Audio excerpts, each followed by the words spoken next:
Hello, welcome back to the evening read aloud of Black Beauty by Anne Sewell.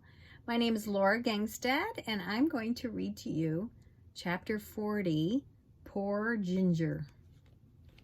One day, while our cab and many others were waiting outside one of the parks where music was playing, a shabby old cab driver drove up beside ours. The horse was an old, worn-out chestnut with an ill-kept coat and the bones that showed plainly through it, and the knees buckled over, and the forelegs were very unsteady.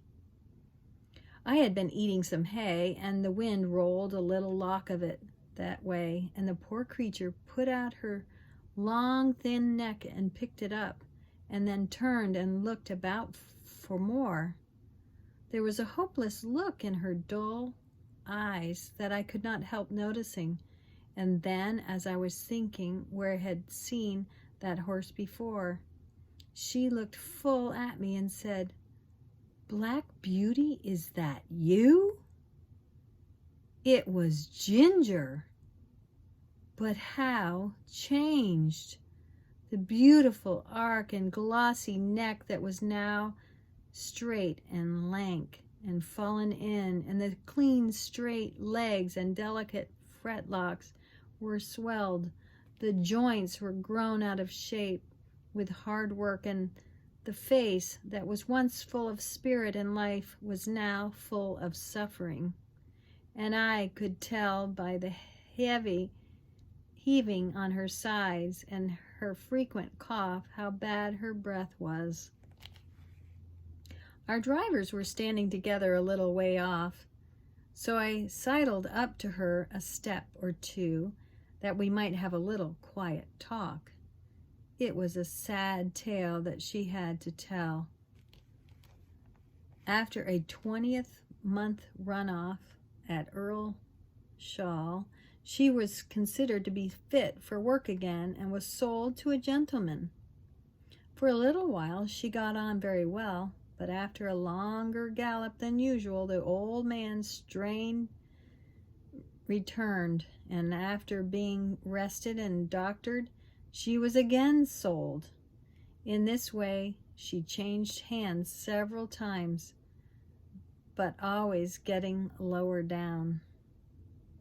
And so at last, she said, I was bought by a man who keeps a number of cabs and horses and lets them out. You look well off, and I'm glad of it, but I can not tell you what my life has been. When they found out my weakness, they said I was not worth what they gave for me, and that I must go into one of the low cabs and just be used up. That's what they're doing, whipping and working with newer one, with never one thought of what I suffer. They paid for me and must get it out of me, they say. The man who hires me now pays a deal of money to the owner every day, and so he has to get it out of me too. And so it's all the week, around and around, with never a Sunday rest. I said,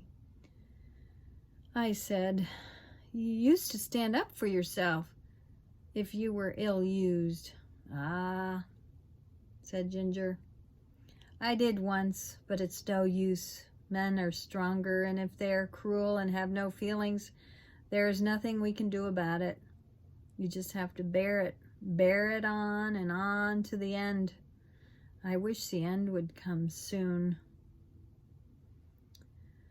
I wish I were dead. I had seen dead horses, and I'm sure they do not suffer pain, and I wish I may drop down dead at my work and not be sent off to the knackers. I was very much troubled, and I put my nose up to hers, but I could say nothing to comfort her. I think she was pleased to see me, for she said, You are the only true friend I have ever had. Just then the driver came up, and with a tug at her mouth, backed her out of the lane and drove off leaving me very sad indeed.